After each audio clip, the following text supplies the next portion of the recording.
మనోని juice ఏదైనా తీసుకోమను.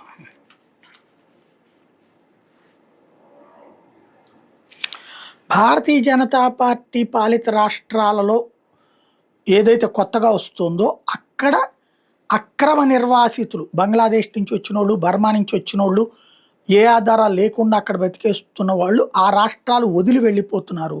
ఇదివరకు ఉత్తరప్రదేశ్ కేంద్రం మారింది, బీహార్ కేంద్రం మారింది, అస్సాం కేంద్రం మారింది, అలాగే ఇప్పుడు బెంగాల్ కేంద్రం. వీళ్ళందరూ ఎక్కడికి వెళ్ళిపోతున్నారు?